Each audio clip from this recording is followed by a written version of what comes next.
Hey there, lovely soul. Welcome back to Noah's Stories. Have you ever loved someone so deeply, yet never heard the words you longed for? Today's story is about a love that waited 20 years to find its voice.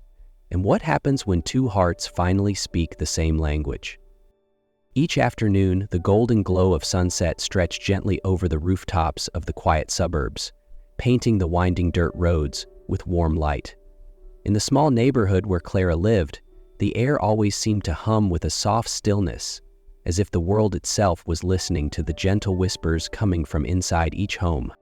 In a cozy wooden house with windows always left open to let the breeze in, Clara grew up surrounded by simple things that pulsed with love.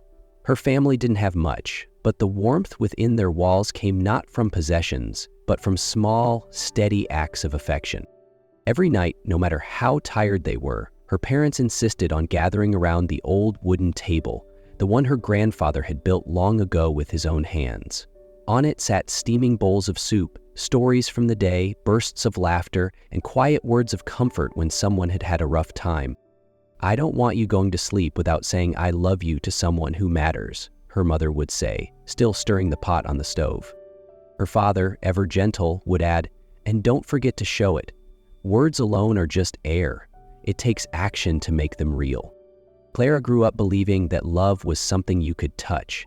A kiss on the forehead before school, a scribbled note tucked into a lunchbox, a hug for no reason at all. To her, loving was as natural as breathing. For Ethan, it was all the opposite. The house he grew up in was quiet, cold, and distant. His father, a rigid, commanding man, believed in one rule: men are measured by what they accomplish, not by what they feel. There were no family dinners, no hugs, no whispered affection. Love, if it lived there, had no name, no form, no voice. Clara and Ethan went to the same high school, but they seemed to belong to two completely different universes. She was energetic, outgoing, always involved in student council activities, and had a wide circle of friends. Meanwhile, he was quiet, introverted, always immersed in books and focused on one single goal: winning a scholarship to escape the cold house he lived in. They truly started to notice each other when they were placed in the same group for a final science project. Their first work session took place in the library. Ethan sat upright, opened his notebook, and said without hesitation, "We need to study the effect of light on plants. Do you know anything about photosynthesis?" Clara smiled, her eyes lighting up with a playful spark. "I know it's a rather brilliant process," she replied, not missing the chance to make a pun. That line brought something unexpected from Ethan, a laugh. Not just a smirk, but a real, genuine smile. For the first time, Clara saw him truly smile, short but sincere. From that moment, the project stretched over several weeks, and through each meeting, Clara gradually realized that Ethan wasn't as dry as he appeared. He was intelligent, persistent, and had big dreams. He wanted to use technology to change the world. He just rarely shared that side of himself with anyone. Their first kiss happened in the library, between rows of biology books, right after they finished the final report. It was awkward, a brief and gentle touch, but it was enough for both of them to know they wanted more from one another. The feelings between Clara and Ethan became clearer after the project. They started spending more time together, walking through the schoolyard, watching movies at Clara's house on weekends. Everything flowed, gently, naturally, as if it had always been there. Clara brought color into Ethan's monochrome world. She joked, hugged him often, and left him sweet little notes. Ethan, though quiet, always listened, helped her with her studies, and remembered the little things that made her smile. But it was always Clara who started things first. She was the one to reach for his hand when they walked, the one to lean on his shoulder during movies, the one to speak of their shared future. Ethan never pulled away, but he rarely initiated either. 3 months into their relationship, on a breezy autumn afternoon, they sat together under a tree in the city park. Clara looked into Ethan's eyes, her voice as soft as falling leaves. "I love you, Ethan." Silence followed, still and heavy, like time had paused. Ethan swallowed hard, his gaze fixed on the distant horizon. "Thank you," he finally said, his voice barely a whisper. Clara felt a tightness in her chest, but she smiled anyway. "It's okay," she whispered, trying to hide her disappointment. "You don't have to say anything right now." But then time passed, and those words, they never came. Though Ethan never said he loved her, Clara stayed by his side, hoping that one day he'd be brave enough to open his heart. Ethan cared in his own way. He remembered her birthday, helped her with schoolwork, picked small, thoughtful gifts that matched her taste, but the invisible wall around his emotions remained unbreakable. When they held hands, it was always Clara who intertwined their fingers first. When they said goodbye after a date, she was always the one to initiate the hug. When they talked about the future, she was the one who dreamed in we. 3 years passed. The love remained, but it was no longer balanced. That day was Clara's best friend's wedding. The hall was decorated with white flowers and soft golden lights, like something out of a dream. As the couple exchanged vows, Clara turned quietly to Ethan, her eyes shining. "Can you imagine us standing here someday?" Ethan didn't answer. No smile, no hand squeeze, just a vague nod, unclear whether it meant yes or let's change the subject. On the drive home, the car was silent, but it wasn't the comfortable silence they once shared. It was heavy, as if something fragile was about to shatter. When the car stopped in front of Clara's house, she asked quietly, "Ethan, do you see me in your future?" He kept staring ahead, his hands gripping the steering wheel. "We've been together for so long, you should know I want you in my life. I'm asking, do you truly see me in your future?" Silence. Then, "Of course I do." Clara swallowed the tears. "Then, just say it once, that you love me." Ethan looked down, his hands still clenched around the wheel, silent. Clara opened the door. "Goodbye, Ethan." She stepped out, carrying a heart that had just split in two. In the weeks that followed, Ethan tried to reach out to Clara. Messages, phone calls, even a few handwritten letters. All carried the same rational tone, explanations, apologies, but never once the words she had waited so long to hear. Clara stopped responding, and when they went off to college in different cities, distance quickly became something permanent. Time passed. 20 years slipped by quietly, like pages of a book turned by the wind. Ethan became the CEO of a rising tech company. His office sat at the top floor of a glass and steel tower in the city's financial district. From there, he could see the horizon stretch endlessly, but the view did nothing to fill the emptiness he carried within. Clara followed a different path. Her dream of becoming a teacher was interrupted when both her parents fell seriously ill at the same time. As an only child, she dropped out of college to take care of them. When they passed away just 3 months apart with little money and no degree, she took on whatever job she could to pay the bills. When an opportunity came up to work for a cleaning company that serviced large buildings, Clara didn't hesitate. The job wasn't glamorous, but it was steady, and it allowed her to live a quiet life, modest, but hers. Ethan and Clara, 2 separate lives, each carrying an unnamed emptiness. Their reunion happened on an ordinary Tuesday morning. That day, Clara was filling in for a colleague and assigned to clean the executive offices, a floor she rarely visited. She entered the large top-floor room where soft rays of sunlight filtered through the tall glass windows, casting golden lines across the floor. She didn't expect anyone to be there. Ethan was standing near his desk, absorbed in a stack of documents. When he heard the door open, he looked up. Time seemed to freeze. "Clara?" The name escaped his lips like a breath that had been held for far too long. She froze. Everything seemed to move in slow motion. She recognized those eyes immediately, the ones that had once defined her youth. "Ethan," she replied softly, instinctively tightening her grip on the cloth in her hand. "I didn't know you were here.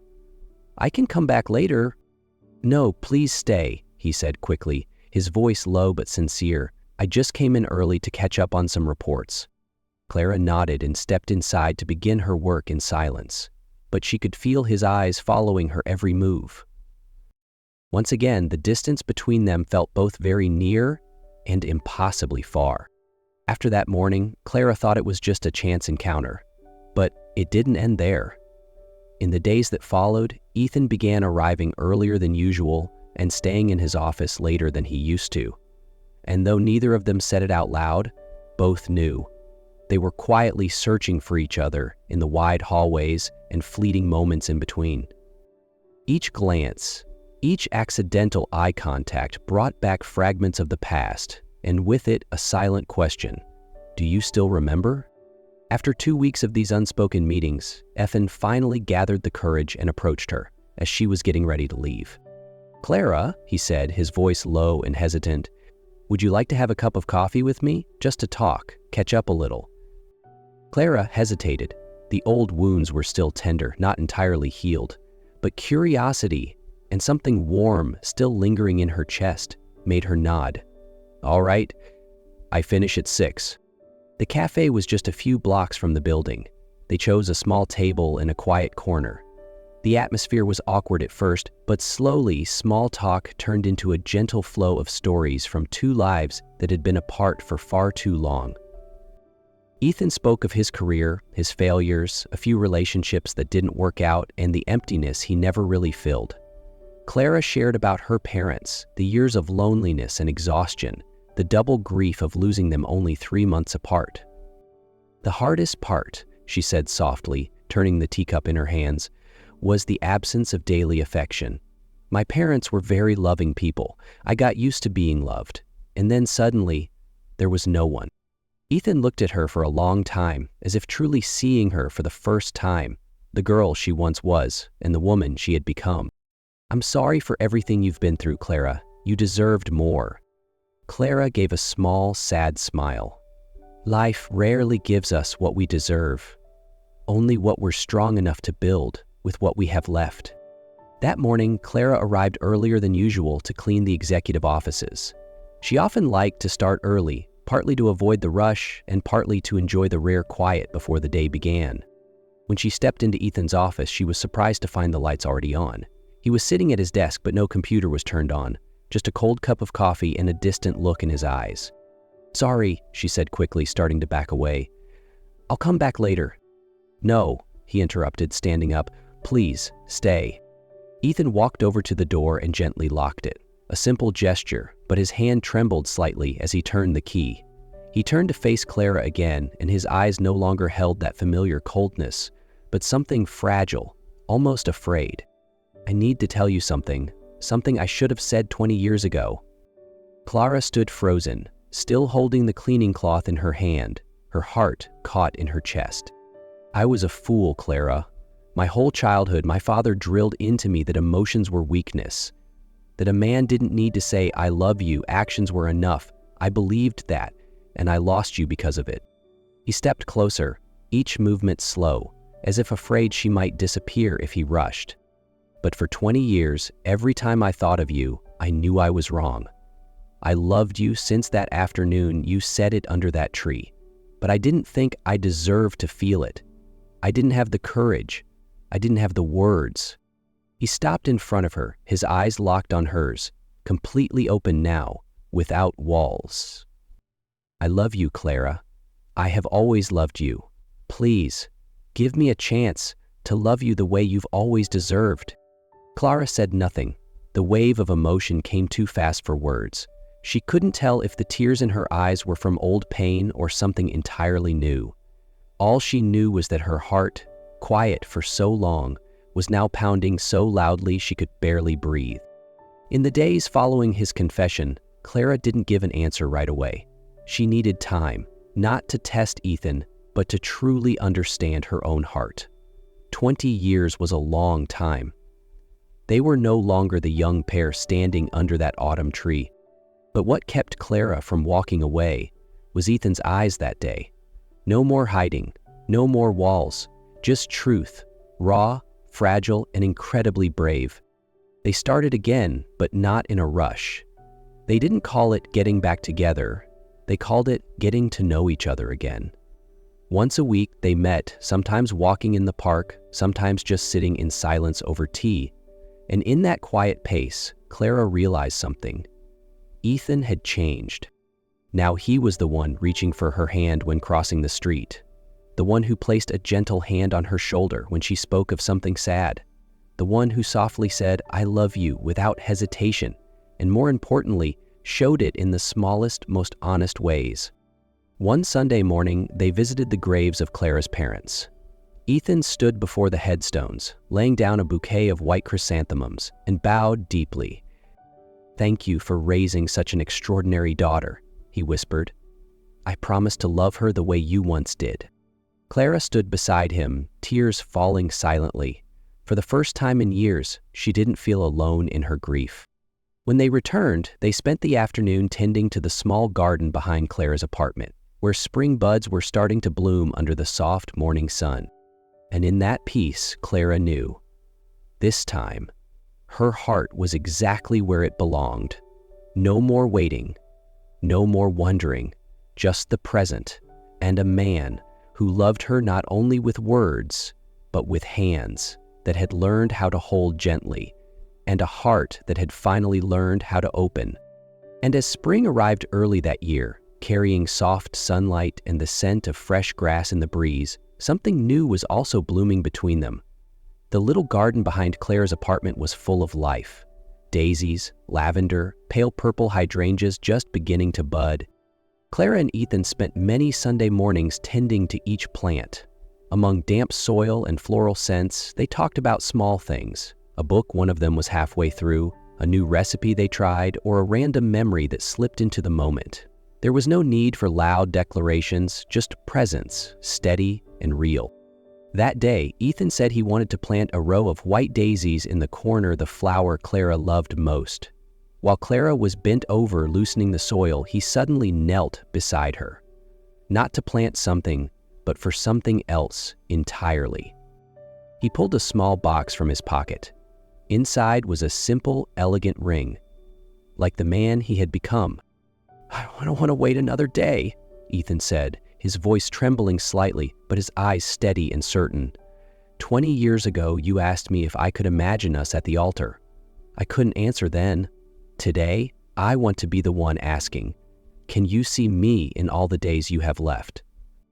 Clara looked at the man kneeling before her, not the boy who once broke her heart with silence, but the man who had learned how to love, how to stay, and how to believe in something fully.